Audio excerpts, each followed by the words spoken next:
অসমৰ শিশু আৰু কিশোৰসকলৰ সৈতে আত্মীয়তা গঢ়ি তুলি তেওঁলোকক নৈতিক দিশত সবল কৰি তুলিবলৈ বিশেষ পদক্ষেপ গ্ৰহণ কৰিছে অসম সাহিত্য সভাই। শিশু আৰু কিশোৰসকলৰ পখিলা খেলি থকা বয়সৰ সোণালী শৈশৱ ঘূৰাই আনিবলৈ অসম সাহিত্য সভাৰ বিশেষ প্ৰয়াস। সভাপতি ডক্টৰ কুলধৰ শইকীয়াৰ নিজস্ব চিন্তাত কাৰ্যকৰী হোৱা এই নতুন কাৰ্যসূচীয়ে এতিয়া ৰাজ্যৰ শিশুসকলক যেন পুনৰ ৰং আনন্দৰ মাজলৈ ঘূৰাই আনিবলৈ সক্ষম হৈছে। চাওক এই সন্দৰ্ভত ডক্টৰ কুলধৰ শইকীয়াৰ মন্তব্যসহ অগ্নিগড় নিউজৰ এক বিশেষ প্ৰতিবেদন। অসমৰ ভৱিষ্যত প্ৰজন্মক প্ৰকৃত মানৱ সম্পদ ৰূপে গঢ়ি তোলাৰ দূৰদৰ্শী দৃষ্টিলৈ সাহিত্যৰথী তথা ৰসৰাজ লক্ষ্মীনাথ বেজবৰুৱাই ধাৰাবাহিকভাৱে ৰচনা কৰিছিল সাধুকথা। লক্ষ্মীনাথ বেজবৰুৱাৰ বুঢ়ী আই সাধুকে ধৰি আন সাধুসমূহ ককা আইতাই নাতি নাতিনীক পঢ়ি শুনাই পাঠ দিছিল জীৱন গঢ়াৰ। শিশুসকলেও তাহানি এই সাধু শুনি আৰু পঢ়ি আনন্দত আত্মহাৰা হোৱাই নহয়, সেই সাধুসমূহৰ বাণীৰ পৰাই জীৱনক আগবঢ়াই নিবলৈ সাজু হৈ পৰিছিল। কিন্তু ককা আইতাৰ মুখৰ সেই সাধু হঠাৎ যেন হেৰাই গ'ল আমাৰ সমাজৰ পৰা। ক্ৰমশ বস্তুবাদী সমাজ ব্যৱস্থাত শিশুসকলো যেন ভাৰাক্ৰান্ত হৈ পৰিল। কিন্তু বৰ্তমানে সেই আইতাৰ মুখৰ সাধুবোৰ পুনৰ শুনাৰ ব্যৱস্থা কৰিছে অসম সাহিত্য সভাই। বৰ্তমানৰ সভাপতি ডক্টৰ কুলধৰ শইকীয়াই কাৰ্যভাৰ গ্ৰহণ কৰাৰ পিছতেই নিজে প্ৰস্তুত কৰা এলানি কাৰ্যসূচীৰ অংশ হিচাপে যোৱা 1 জুলাইৰ পৰা আকাশবাণী গুৱাহাটীৰ যৌথ উদ্যোগত অসম সাহিত্য সভাই আৰম্ভ কৰিলে সাধুকথাৰ এক বিশেষ অনুষ্ঠান।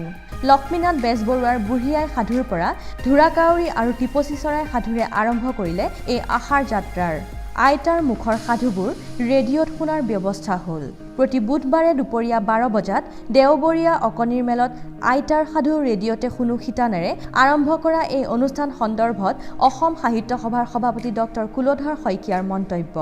সাধুকথাৰ জৰিয়তে শিশুসকলৰ মনত সৃষ্টিশীল চিন্তা, মূল্যবোধ আৰু নিজৰ ভাষাটোৰ প্ৰতি আকৰ্ষণ বৃদ্ধি কৰাৰ অৰ্থে অসম সাহিত্য সভাই এলানি অনুষ্ঠানৰ আয়োজন কৰি আহিছে।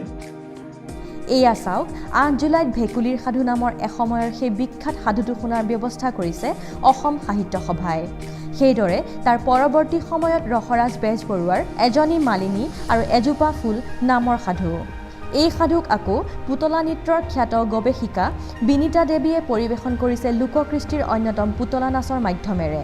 কেনে অপূৰ্ব শৈলী পুতলা নাচৰ জৰিয়তে প্ৰস্তুত কৰা এই সাধুৰ।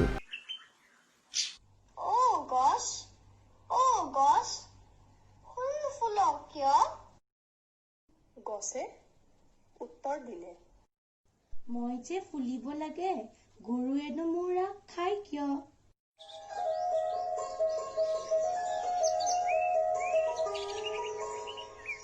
একেদৰে আকৌ এয়া নৱকান্ত বৰুৱাদেৱৰ বাঘ আৰু কাৱৈ টিলিকা নামৰ সাধুৰে পুতলা ব্যৱহাৰ কৰি শিশুৰ বাবে পৰিৱেশন কৰিছে অন্তৰা চৌধুৰীয়ে।